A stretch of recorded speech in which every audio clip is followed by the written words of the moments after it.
Olá, o jornal O Tempo e o portal O Tempo Online trazem para você, internauta, mais uma vez uma oportunidade para se esclarecer em relação à eleição municipal deste ano, em que mais de 5.000 municípios brasileiros vão escolher seus novos prefeitos e vereadores.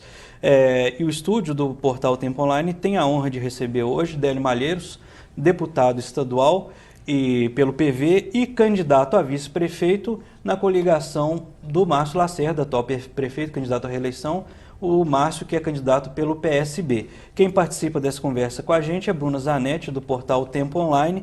E você também, internauta, quiser mandar sua mensagem para a gente, perguntas que vão ser respondidas aqui ao vivo pelo Délio, sobre qualquer tema que disser respeito a essa eleição. Deputado, é um prazer receber o senhor aqui. Prazer é nosso, eu queria agradecer o portal O Tempo em nos receber. Délio, primeira pergunta, o papel do vice qual é? Pelo menos é o de não atrapalhar o cabeça de chapa? O papel do vice está previsto na Constituição, está previsto na lei orgânica do município. Ele assume o papel do prefeito na ausência do primeiro mandatário do município. Então, se o prefeito tirar férias, tirar licença, for cassado, acontecer alguma coisa, o vice é um cargo que fica ali de plantão para assumir. E na campanha? Mas eu acho que o vice tem um papel importante na campanha e um papel importante na administração. Na campanha ele tem o papel também de pedir votos junto com o prefeito. Muita gente diz assim, o vice não precisa levar votos, basta ele não atrapalhar. Eu acho que na minha situação eu não vou atrapalhar, pretendo não atrapalhar em absolutamente nada, mas acredito também que eu esteja levando parte desse grande patrimônio que eu tenho, que são os meus eleitores, que votarão no Márcio em razão de confiarem no meu nome, confiarem na minha trajetória. Então eu creio que vou contribuir duplamente nessa campanha. Délio, você estava cotadíssimo para ter uma candidatura própria da prefeita de Belo Horizonte. Esse era o seu desejo, você vinha trabalhando por isso, e as razões, essa ruptura entre o Márcio e o PT acabaram levando o PT a lançar a candidatura própria e você, convidado a ser vice, acabou aceitando. Eu acredito que deve ter sido um momento complicado para você. E o seu eleitor compreendeu essa decisão? Hoje compreendeu, na sua maioria. E aqueles que ainda não compreenderam, eu creio que seja questão de tempo, eu estou tendo a humildade de explicar a ele o que aconteceu. Que, resumidamente, eu era candidato, era uma ideia minha desde 2008, não consegui viabilizar a minha candidatura em 2008, agora em 2012 consegui viabilizar, no dia 23 de junho, consegui ser aprovado na convenção do partido, de ser o candidato do Partido Verde à eleição para Belo Horizonte, e tudo mudou. Nós tivemos aqui em Belo Horizonte uma verdadeira tsunami. O que aconteceu? Houve uma polarização, a eleição passou a ser uma eleição com foco de toda a mídia nacional, diziam que era a eleição do Aécio contra Lula e Dilma, houve uma polarização, e eu, então, ia disputar. Mas o que aconteceu, na verdade, é que o nosso tempo de televisão era pequeno, mas não era empecilho para que eu disputasse a eleição, mas o meu grande problema era a oposição que fazia ao PT desde 2004 em Belo Horizonte. Então, em 2008, eu fui chamado para participar do projeto juntamente com o Márcio Lacerda. E não aceitei porque o Márcio Lacerda, naquele momento, juntou-se ao Partido dos Trabalhadores. E agora, em 2012, eu fazia críticas também ao Márcio, por conta dele estar junto com o Partido dos Trabalhadores, que eu respeito, mas que eu fazia oposição em razão das práticas adotadas na administração pública em 2004, e eu conhecia muito bem. Então, como o cenário mudou, o PT se desvinculou do Márcio, eu achei que era uma hora de eu contribuir com Belo Horizonte, colocando o meu nome para disputar a vice na chapa do Márcio. Eu achei que era a melhor contribuição que eu poderia dar a Belo Horizonte, e no momento em que o PT não mais fazia parte dessa chapa. Como o PT saiu, eu falei, agora posso contribuir, vou contribuir, mesmo sacrificando a minha candidatura tão sonhada, mesmo causando uma espécie de surpresa nos meus eleitores, que hoje estão entendendo que a minha decisão foi pautada no interesse maior da cidade de Belo Horizonte. Bruna. Tem uma pergunta aqui do Flávio, de Belo Horizonte, e ele está tocando justamente nesse assunto. A pergunta dele é, após tantas trocas de insultos políticos e até pessoais, o que justifica a candidatura a vice na chapa de Márcio Lacerda? Bom, você explicou, né? Expliquei, mas saída nenhum do PT. ataque pessoal. Ninguém consegue qualquer registro, nem terá qualquer ataque pessoal ao Márcio. Mesmo quando eu fazia oposição ao PT, e o prefeito era o Fernando Pimentel, nunca o ataquei pessoalmente. O que eu atacava eram práticas adotadas na administração do Márcio, muitas herdadas do tempo do PT. E o Márcio tinha uma dificuldade muito grande em fazer mudanças profundas na prefeitura, em razão de que 19 prefeituras, 19 secretarias que ele tinha, 13 eram do PT. E grande parte das críticas que eu fazia à administração do Márcio tinha a ver com a administração do PT dentro da prefeitura de Belo Horizonte. Mas nenhum ataque pessoal ao Márcio, tanto que hoje eu estou do seu lado, é um homem de bem, é um homem sério, correto, e que em determinado momento da sua vida, ele teve que conviver com o PT e com aquelas práticas que eu sempre atacava quando vereador. Délio, mas como fazer o eleitor entender essa situação? De que antes você era um crítico à administração, tanto que tinha candidatura própria, e no segundo momento você adere à candidatura do Márcio Lacerda. Não corre o risco de você ser criticado com um pensamento simplista de que o que tinha de ruim na prefeitura era o PT e ponto? Eu estou agora, junto com o Márcio, e se vencermos a eleição, que espero, eu quero colaborar para que aquelas coisas que eu criticava, que ele possa mudar o seu pensamento, mudar as suas políticas, mudar certos procedimentos que vêm na prefeitura há mais de 20 anos. Especialmente o aparelhamento da prefeitura partidariamente, ou seja, a maior credencial para alguém entrar trabalhando na prefeitura não era o concurso público, a porta de entrada não era o concurso público, mas sim a filiação partidária. Então eu acho que isso tem que mudar. O Márcio já assimilou várias das ideias que eu tinha para a prefeitura, creio que algumas ideias será mudado ao longo do tempo, mas as pessoas que acreditam em mim, os meus eleitores, estão hoje sabendo, já mandam correspondências para mim, dizendo que reconheceram que a minha atitude foi a melhor atitude para o momento político que vivíamos e para o que estamos vivendo. É a melhor atitude para o bem de Belo Horizonte. Então, em detrimento de alguma carreira minha na política, eu assumi esse papel de candidato a vice, quero ajudar o Márcio, quero ajudar a quebrar certas resistências, e a crítica que eu tinha continuarei tendo em relação a certos assuntos, mas não causarei quaisquer constrangimentos a ele e vou procurar impor minhas ideias, que acho que são boas ideias para Belo Horizonte. Tudo no espírito democrático, transparente, aberto e de diálogo. Você fica citando essa questão da gestão, do inchaço da máquina, uma característica do PT, falta de critério para seleção de cargos, enfim, critérios questionáveis, mas do ponto de vista de alguma área do município em que é preciso melhorar, que você já tinha levado sugestões ao prefeito, quais áreas você identificaria? Hoje nós não temos quase nenhuma área que eu possa dizer que o Márcio está resistente a mudar. Nós não temos nenhum ponto de vista específico. Alguma coisa, por exemplo, do edital da feira da Afonso Pena, que eu critiquei. O procurador-geral do município era o maior resistente em assimilar aquelas ideias que eu tive e levei para o Márcio. Tanto que lá na frente a justiça derrubou o edital e prevaleceu o meu pensamento.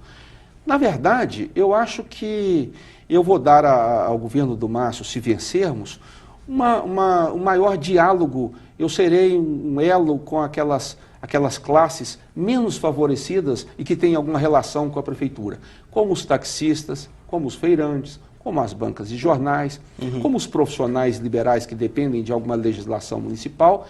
Eu quero ajudar, quero colaborar com o governo do Márcio. Eu não quero trazer qualquer tipo de problema para ele. O que não quer dizer que eu vou perder a minha crítica.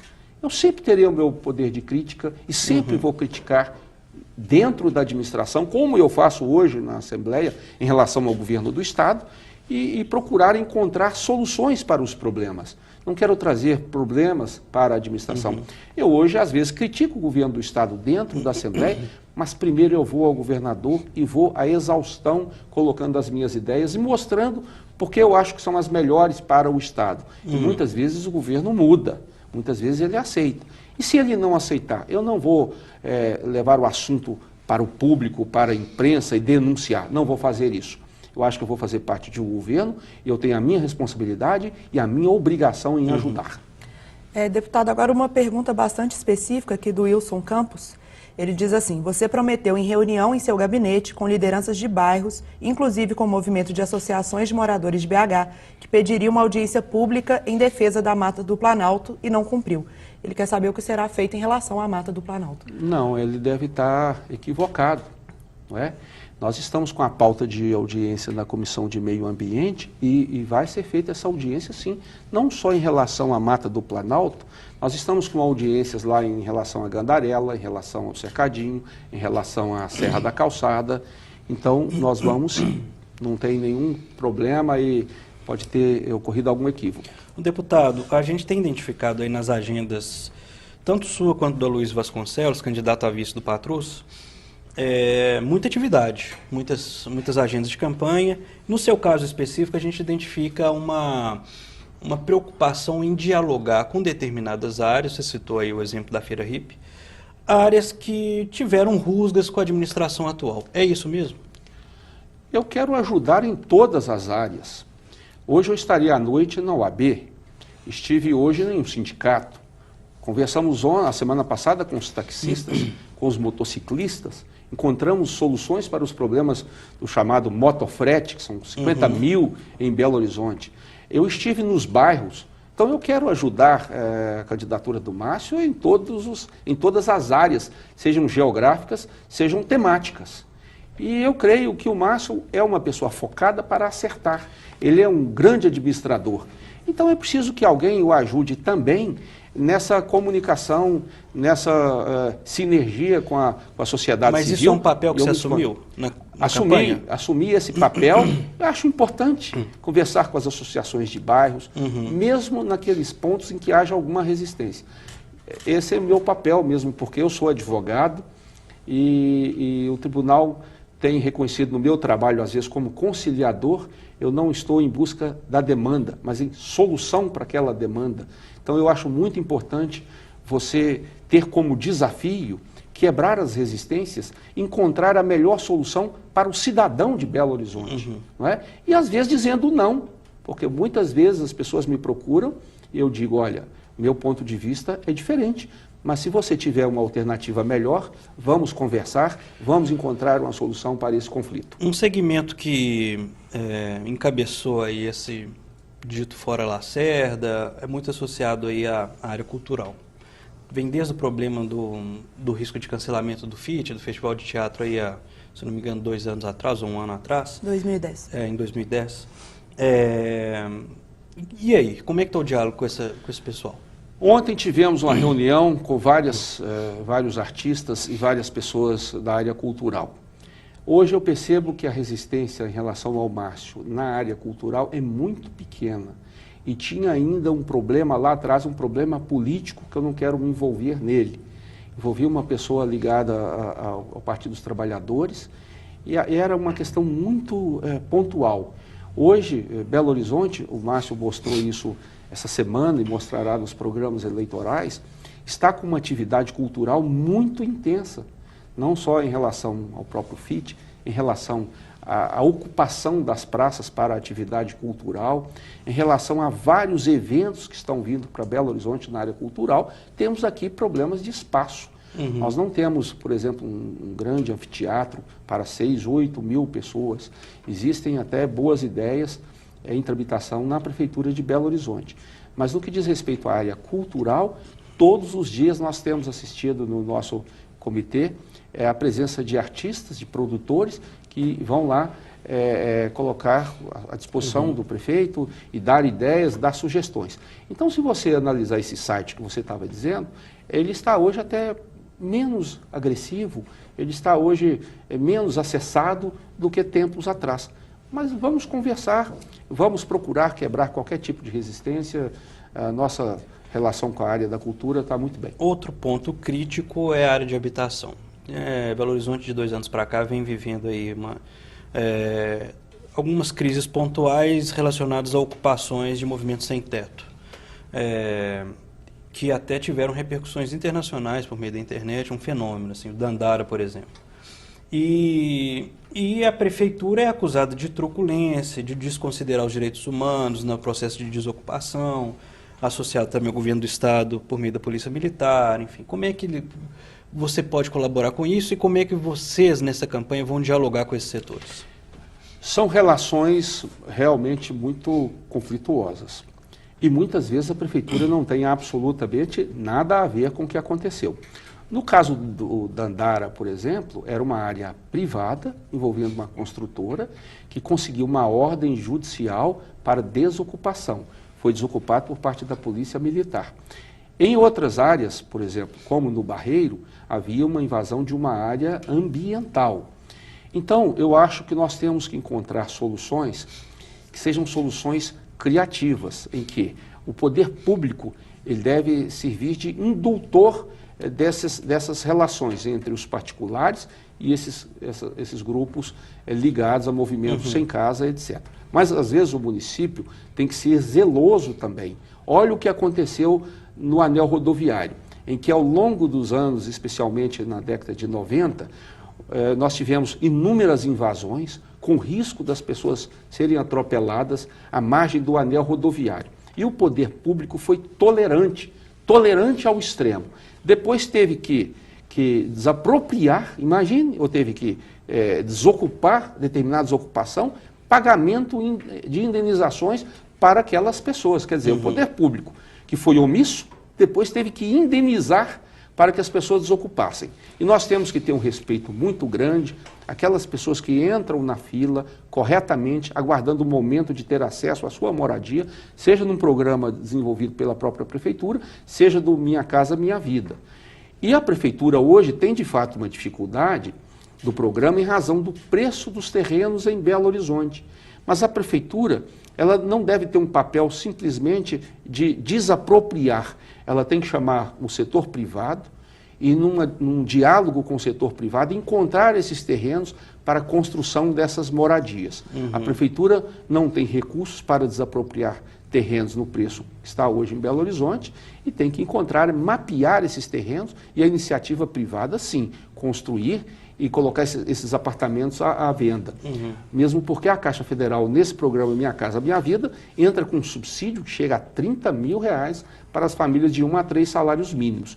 E o setor privado, nessa hora, deve desempenhar o seu papel, ganhando dinheiro, construindo, buscando os terrenos. E não simplesmente colocar toda a culpa na prefeitura, que ela sozinha não dará conta de resolver o problema. Vamos a mais uma pergunta aqui da Catarina Pereira, do bairro Horto. Tem a ver com educação e também cultura. Ela fala que o ensino musical passa a ser obrigatório a partir desse ano, conforme lei sancionada em 2008 pelo então presidente Lula. A lei determina que a música deverá ser conteúdo obrigatório no currículo e que as escolas teriam 3 anos para se adaptar. A pergunta dela é: o que vocês prepararam para que isso seja realmente viável nas escolas de Belo Horizonte? Eu creio que o prefeito Márcio Lacerda, no ensino de Belo Horizonte, que tinha uma deficiência enorme, na chamada escola plural, que o resultado foi catastrófico, né? Ele recentemente conseguiu elevar a qualidade do ensino em Belo Horizonte para outro patamar. A maioria das escolas está hoje em funcionamento, está reformada, está realmente com uma qualidade de ensino muito superior de que 4, 5 ou 16 anos atrás. Mas o que eu acredito que a escola deve ser utilizada não só para as questões culturais, mas para a prática esportiva também, né? Eu acho que quanto mais você utilizar a escola no período da tarde, no período da noite, ou da chamada escola integral, mais nós teremos uma melhoria da qualidade da educação, não só adaptá-la para a questão da lei federal. Quando a gente assiste agora o resultado das Olimpíadas, a gente percebe que os países que investiram na educação, que investiram no esporte, hoje conseguem um destaque enorme no cenário do esporte mundial. Isso desde criancinha, né? Desde criancinha. Não é um bom modelo, eu acho o modelo da China. Mas você pensa no modelo da Coreia, no modelo do Japão, no modelo dos Estados Unidos, é um bom modelo a ser seguido. Então eu acho que a escola pública é um local onde você, se bem utilizado aquele espaço, você pode ter uma prática cultural, uma prática esportiva, você pode tirar o jovem do risco de ser levado para a criminalidade.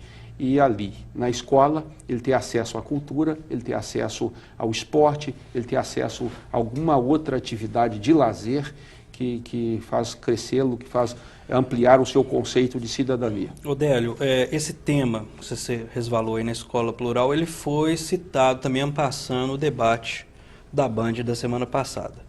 É um sistema de educação que é intrinsecamente associado ao PT, a uma gestão petista. E o Márcio, desde 2008, vinha criticando, propondo o retorno do boletim escolar. Não obstante, a secretária Macaé Evaristo, a ex-secretária que saiu nessa leva agora, é ser petista. Essa questão da escola plural vai ser abordada por vocês e por eles? Como é que vai ser o trabalho dessa questão? Eu acredito que não. O Márcio, ele tem o eixo da sua campanha mostrando o que ele fez e o que ele fará. Às vezes ele é criticado por não dar importância ao lado social.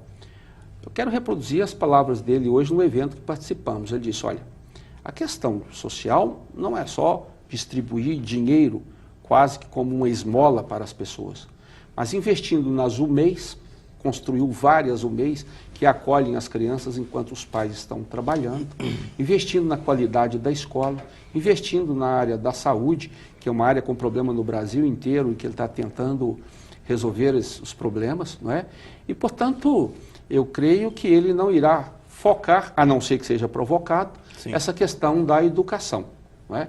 Porque em 1993 trouxeram essa ideia como sendo uma ideia brilhante e depois o que se mostrou foi que as crianças saíam da escola sem saber absolutamente nada. E o Márcio teve que refazer o projeto educacional para Belo Horizonte, que hoje não é dos melhores, mas é um projeto com êxito, e voltar com o boletim e voltar com a avaliação das crianças e dos jovens. Portanto, eu acho que se provocado ele irá responder, mas com toda tranquilidade vai mostrar que o que foi feito e o que fará será melhor para a cidade de Belo Horizonte. Ô deputado, como todo começo de campanha, essa está um pouco morna ainda, os candidatos estão propositivos, mas nós sabemos que, seja nesse cenário atual, com a chapa de vocês na frente, ou se tiver uma inversão no futuro, quem tiver atrás costuma descambar no discurso no final. Vocês estão preparados para isso? Nós estamos preparados para todos os cenários. O que nós temos como uma campanha, um eixo de campanha, um objetivo da campanha, é uma campanha propositiva, de alto nível, sem qualquer ataque pessoal, né? Respeitando o nosso adversário, porque estamos numa democracia e é importante para o eleitor que haja um debate no campo das ideias e não ataques pessoais. Agora, nós sabemos que como a nossa campanha está crescendo, as pesquisas estão apontando um crescimento bem consistente da nossa campanha, estamos preparados para ataques de qualquer lado, ataques em qualquer nível, mas vamos responder. Se preciso for, em alguns casos, nós vamos à Justiça Eleitoral, vamos refutar ataques pessoais descabidos e, portanto, estamos preparados para uma campanha da maneira que ela se comportar. Mas a nossa ideia, o nosso objetivo é fazer uma campanha de alto nível, discutindo os problemas de Belo Horizonte, não nacionalizando a campanha. Porque tentaram nacionalizar a campanha, dizendo que era uma campanha nacional. Isso poderia fazer mal para a cidade, né? Fazer mal para a cidade, porque os problemas de Belo Horizonte ficariam para um segundo plano. Então nós queremos encontrar soluções para os problemas. E o Márcio, até nessa questão que eles falaram de demitir petistas da prefeitura, ele é um cidadão de espírito muito conciliador. Ele diz assim, mas tem alguém lá do partido que está contribuindo, está trabalhando, e ele não demitiu. Agora, tolerar também que as pessoas ficam utilizando o horário de trabalho para fazer campanha política, nem do nosso lado, porque a lei não permite qualquer dos lados utilizar da mão de obra paga pelo contribuinte, que é o nosso patrão, para ser utilizada em campanha política. Uhum. O deputado, e uma crítica que chegou a ser feita pela principal chapa adversária de vocês, é que o governo federal tem dinheiro disponível para projetos importantes, de repente o anel rodoviário, o metrô. No entanto, a gestão Márcio Lacerda não teria projetos viáveis. Isso é verdade? Isso não corresponde com a realidade, mesmo porque até 2 meses atrás, o PT estava no governo do Márcio. Pessoas especializadas em fazer projetos estavam no governo do Márcio, caminhando esses projetos para Brasília e os recursos até sendo canalizados para Belo Horizonte. Você vai dizer que não temos projeto do anel rodoviário, de reforma do anel, que não temos projetos da 381, aí eu digo para Minas Gerais? Ora, o governo federal ele não pode ter esse pensamento mesquinho, pouco republicano, de dizer, como o nosso adversário tem pregado, que se o prefeito não é do mesmo partido de que a presidente Dilma, os recursos não virão tão facilmente para Belo Horizonte. Não é um pensamento republicano. E nós esperamos que a boa relação, que até hoje tem ocorrido entre o prefeito Márcio Lacerda e a presidente Dilma, possa continuar e que a União não discrimine Belo Horizonte, não discrimine Minas Gerais, como discriminou até hoje, em muitos casos. Uhum. Nós estamos aí reivindicando obras do ANEL, da 381, várias outras obras que não chegam no tempo e na medida que nós esperamos. Salvador recebeu muito mais dinheiro para o metrô do que Belo Horizonte. Por quê? Nós temos a mesma população. Uhum. O PT estava na prefeitura de Belo Horizonte há 16 anos. Por que esses recursos não vieram? Nós vamos continuar cobrando e vamos ter a boa relação. Se o dinheiro chegar, estaremos de braços abertos para recebê-lo. Deputado, nosso tempo está acabando e agora com essa polarização de um grupo ligado ao PSDB, um grupo do PT, existe uma perspectiva maior de Márcio Lacerda, sendo reeleito, ser o candidato de Aécio Neves ao governo de Minas em 2014. Nesse caso, você assumiria a prefeitura de Belo Horizonte. Você lida com essa questão? Você tem essa expectativa? Isso incentivou de alguma forma você assumir essa tarefa de serviço? Não incentivou. E eu fico focado no meu papel de vice, fico focado em ter soluções para os problemas de Belo Horizonte, que são muitos. Meu pensamento é ajudar a administrar a cidade, a levar ideias para a prefeitura em todos os campos. Na área ambiental, nós temos uma série de ideias. Na área da saúde, como eu disse, a questão do pagamento de dívidas dos devedores, mediante prestação de serviços. Na área da habitação, a mesma coisa. Enfim, o meu foco é ajudar o Márcio a administrar Belo Horizonte se vencermos. Essa questão de futuro, a política é muito dinâmica. Uhum. E a cada momento você vê que as coisas estão caminhando para um lado. Eu não penso nisso, não conto com isso, nem discuto esse tipo de assunto, porque eu acho que o momento não é esse. O vice está aí a postos, eu estaria a postos para qualquer ocorrência. Se no futuro isso acontecer, eu estarei preparado para assumir Belo Horizonte e assumirei com muita responsabilidade, com muita seriedade, como sempre fiz, como vereador, como deputado, como advogado, em todas as áreas que eu trabalhei. Mas não entra não é objeto de discussão nesse momento. Dério, muito obrigado pela presença. Nós é que agradecemos o jornal O Tempo. Eu acredito que esse tipo de canal de diálogo com a população é muito importante. Estou lá à disposição das pessoas e gostaria que as pessoas que tivessem alguma ideia para Belo Horizonte, que possam nos levar, possam nos ajudar, porque nós precisamos dessa colaboração. É muito importante para a administração pública o cidadão participar da formatação das suas políticas públicas, do planejamento, e por isso eu só tenho a agradecer. Bruna, obrigado também. Obrigada, João. Você também que nos acompanhou, muito obrigado. E até a gente realiza na quinta-feira um videochat semelhante a esse com o candidato a vice da chapa de Patrocinanias, Aloysio Vasconcelos, do PMDB. Você também pode acompanhar. E você que nos acompanhou, muito obrigado e até a próxima, o Tempo Entrevista.